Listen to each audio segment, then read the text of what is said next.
ప్రార్థనా తలుపులు. ఏంటది? ప్రార్థన తలుపులు. పేతురు చెరసాల్లో నుండి నిజంగా విడుదల పొందిన సందర్భం మనకు తెలుసు. పేతురు తీసుకెళ్లి చెరసాల్లో వేస్తే సంఘమంతా కూడా అత్యాశక్తి ప్రార్థన చేస్తున్నప్పుడు హృదయ అనేటువంటి చిన్నది ఏం చేస్తుంది? ఆ యొక్క గుంపులో ఉంది. ఆల్నైట్ ప్రేయర్ చేస్తున్నారు. ఎవరు? పేతురు గారి సంఘం ఏం చేస్తున్నారు? మా సేవకుడు చెరసాల్లో ఉన్నాడు, భలే జరిగింది అనుకున్నారు వాళ్ళు. సేవడు కష్టంలో ఉన్నప్పుడు సంఘం అంతా ఏం చేశారు? ఏమంటే కొంతమంది సేవడు కష్టాలు ఉంటాయి, ఇలా బాగానే అయింది, ఇలాగే అవ్వాలి అని సంతోషించేటువంటి సంఘాలు ఉన్నాయేమో. కానీ సో పేతురు చెరసాల్లో ఉన్నప్పుడు సంఘం అంతా ఏం చేస్తున్నారు? ఏమంటే బాగా తినేసి పడుకున్నారా? అత్యాసక్తి. ఆసక్తి వేరు, అత్యాసక్తి వేరు.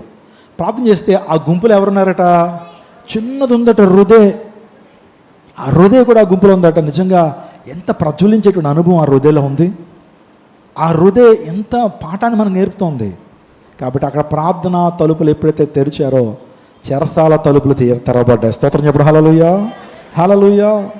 దానియేలు కూడా ముమ్మారు ప్రార్థన చేసినప్పుడు ప్రార్థనా తలుపులు ఎప్పుడైతే దానియేలు తెరిచాడు, యెరూషలేము వైపు తన యొక్క కిటికీలను తెరిచి ఏం చేశాడు? ప్రార్థన చేస్తే సింహపు బోన్లో దేవాదేవుడు సింహాలను ఏం చేశాడు? అద్భుతమైన ద్వారాన్ని తెరవలేదా? నీ జీవితంలో విశ్వాసమైన తలుపులు తెరవండి, ప్రార్థన తలుపులు తెరవండి. ఆ తర్వాత ఇంకో మాట చెప్తాను, రక్షణ తలుపులు. ఏంటది? రక్షణ. యేసు ప్రభువు రక్షకుడు కదా. ఈరోజు నీ కొరకు రక్షణ ద్వారాలు దేవుడు తెరిచారు. ఈరోజున రక్షణ ద్వారాలు తెరవబడే ఉన్నాయి. కానీ ఒకరోజు రక్షణ ద్వారాలు మూయబడతాయి. రక్షణ ద్వారాలు మూయబడతాయి. నీ జీవితంలో రక్షణ ద్వారాలు మూయబడినప్పుడు ఎంత గోజాడినా సరే ఇంకా రక్షణ ద్వారాలు తెరవబడవు. నోవహు 120 సంవత్సరాల రక్షణ ద్వారాలు తెరవబడ్డాయా? రెండయ్యా. రక్షణ వాళ్ళకి రెండయ్యా. రక్షణ ద్వారాలు తెరవబడ్డాయి. రెండయ్యా. ఎన్ని సంవత్సరాలు బోధించాడు? 120 రోజుల. For almost 120 years. మీరు ఇంటికి వెళ్తే 120 × 365 అయ్యింది.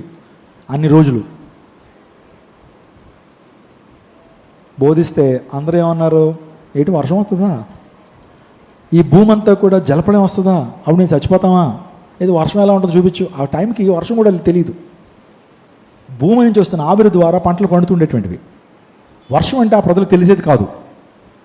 ఆ టైంలో వర్షం వస్తుందని చెప్పాడు. వారు దాన్ని నమ్మలా. ఆ రోజు వరకు ఎప్పుడైతే వర్షం పడుతుందో తొలకరి వానలో మనందరం ఏం చేస్తాం? తొలకరి వానలో అందరూ సంతోషంగా తడవడానికి చూస్తూ ఉంటాం. పెద్దోళ్ళు కొద్దిగా ఇగో అడ్డు వచ్చినా సరే తడవాలని ఆశ ఉంటుంది. తొలకరి వాన వీళ్ళు కూడా తడుస్తూ చాలా ఆనందిస్తున్నారు. అవి చక్కగా పడుతుంటే స్నానాలు చేస్తున్నారు, జలకాలాట్లు ఆడుతున్నారు. మెల్లగా గ్రాడ్యువల్గా ఏం పెరిగిపోతుంది? వర్షం పెరిగిపోతుంది, వాటర్ లెవెల్ పెరిగిపోతుంది. ఆ వాడ ఖచ్చితంగా తేలటం ప్రారంభించింది. అప్పుడు వచ్చి అడుగుతున్నారు, నోవా తలుపు తీ, నోవా తలుపు తీ, నోవా తలుపు తీ. లోపల ఉన్నాడు నోవా, తీద్దామని బయటకు వచ్చాడు. కానీ దేవుడు ఆల్రెడీ రక్షణ ద్వారాలను బయట నుంచి మూసేసాడు. ఎక్కడి నుంచి మూసేశాడు? నా చేతిలో లేదా. It's not in my hands. God he's close the doors. ఇది నా ఒక మాట నేను చెప్పినామండి. రక్షణ ద్వారాలు మూయబడక ముందే, కృపా ద్వారాలు మూయబడక ముందే, దేవుని కృప నీ మీద ఉన్నప్పుడే, దేవుని యొక్క జాలి కరుణ నీ మీద ఉన్నప్పుడే ఆయన యొక్క వాడలోకి, ఆయన రక్షణ వాడలోకి నువ్వు వచ్చేయాలి. లేదా ఆలస్యం చేసావా? రక్షణ ద్వారాలు మూయబడిన తర్వాత నువ్వు ఎంత గోజాడినా, ఎంత ప్రయాసపడినా, ఎంత మొర్ర పెట్టుకున్నా ఇంకా చెప్పండి కనికరము అనేటువంటిది నీ మీదకి దిగిరాదు. రక్షణ తలుపులో యేసే ఆ రక్షణ వాడ. నోవహు వాడ దేనికి సాదృశ్యం? యేసుక్రీస్తు ప్రభు యొక్క వాడకు సాదృశ్యం. యేసుక్రీస్తు ప్రభుకి సాదృశ్యం ఆ రక్షణ వాడ. నిజానికి యేసేలో ఏముంది? క్షేమం ఉంది. కానీ వాడ బయట ఏముంది? క్షేమం ఉంది. వాడలో ఏముంది? క్షేమం ఉంది. వాడ బయట వాడలో ఏముందో తెలుసండి? వాడలో ఏముందో తెలుసా? ఏమండి, వాడలో రక్షణ ఉంది, కానీ వాడ బయట అపాయం ఉంది. ఇలా పోల్చుకుంటే చాలా అక్కడ మనం చూస్తుంటాం. లోపల శాంతి ఉన్నది, బయట అలజడి వాతావరణం ఉంది. వాడ బయట అలజడి వాతావరణం ఉంది. ఇంకా చెప్పాలంటే చాలా విషయాలు నేను ఆ సందేశాన్ని ఇచ్చాను. కాబట్టి చివరికి ఒక్క మాట చెప్పి ముగించేస్తాను. మలాకి గ్రంథం 3:15 మలాకి 3:15 చదువుకుని 3:10 చదువుకుని ప్రార్థన చేసుకుందాం.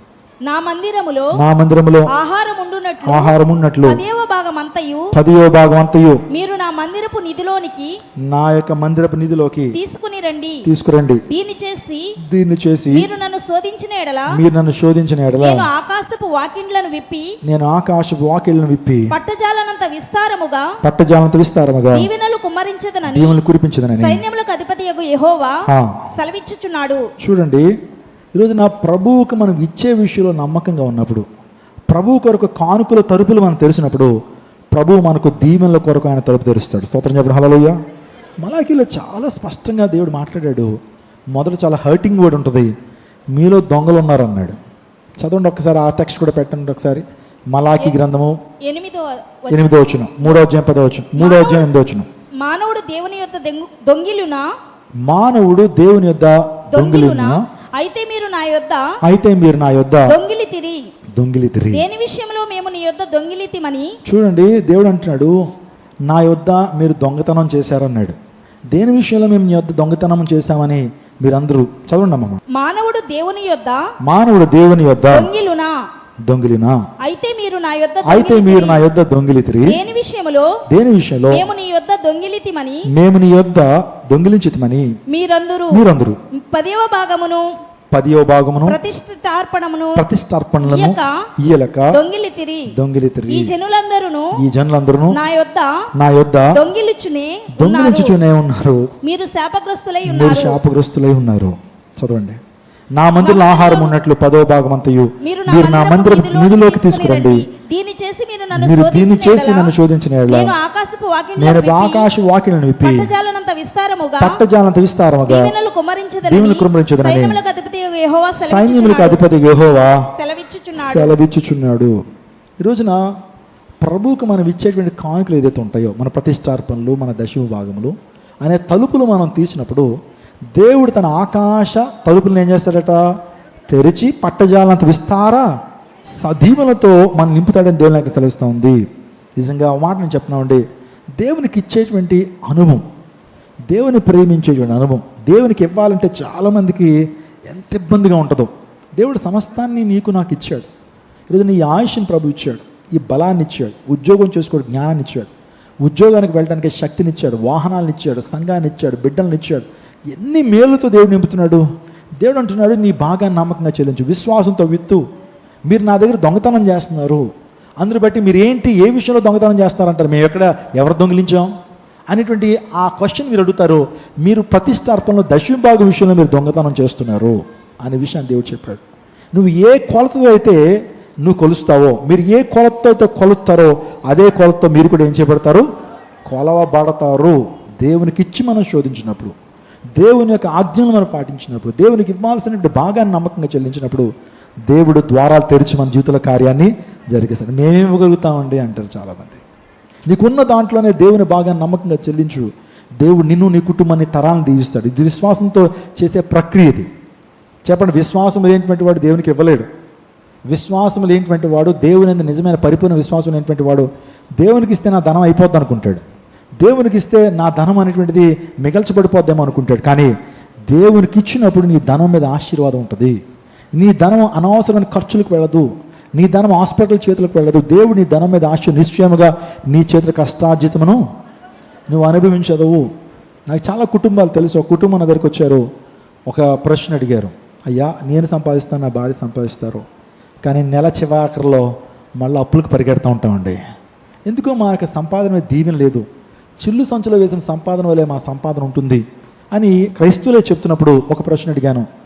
సో మీరు ప్రార్థన చేస్తున్నారు అడిగాను. ప్రార్థన చేస్తామన్నారు. దేవుని యొక్క మందిరానికి వెళ్ళి దేవుని వాక్యం ద్వారా మీ జీవితాన్ని కట్టుకుంటున్నారా, అపోస్తుల బోధలో మీరు ఉన్నారా అన్నాను. అవునండి, సంఘానికి వెళ్తున్నాం. ఆ తర్వాత మూడో ప్రశ్న అడిగాను, దేవుని భాగాన్ని నమ్మకంగా చెల్లిస్తున్నారా అన్నాను. అది చేయట్లేదండి అన్నారు.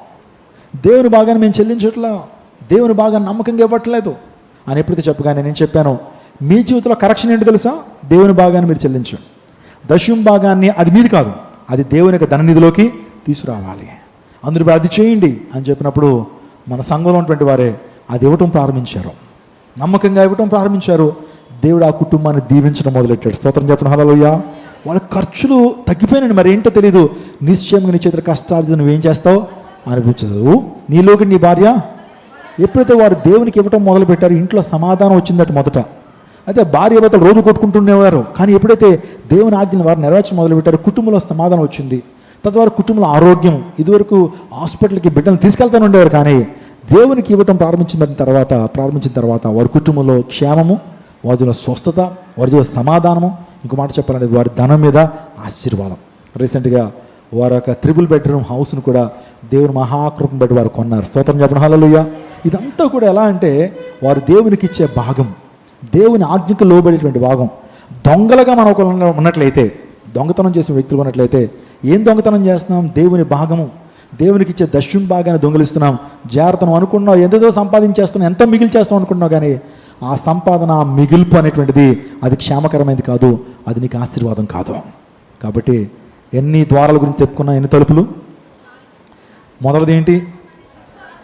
విశ్వాస తలుపులు నువ్వు తెరవాలి, ప్రార్థనా తలుపులు నువ్వు తెరవాలి, రక్షణ తలుపులోకి నువ్వేం చేయాలి? ఉదయమైన తలుపు దగ్గర నేను తడుచున్నాడు, ఎవరినైనా నా స్వరం తలుపు తీస్తే అతనితో ఏం చేస్తాడు? భోజనం చేస్తాడు. రక్షణ తలుపులు తీయబడ్డాయి, రక్షణ ద్వారంలో ప్రవేశించు. చివరిదేంటి? నీ జీవితంలో దీవెన తలుపులు నీ జీవితంలో తెరవాలి అంటే దేవుడు, నీవు నీ యొక్క భాగాన్ని దేవునికి ఇచ్చే విషయంలో నమ్మకం ఉన్నప్పుడు దీవెన తలుపులు ఏం చేస్తాడు దేవుడు? నీకు వస్తాడు.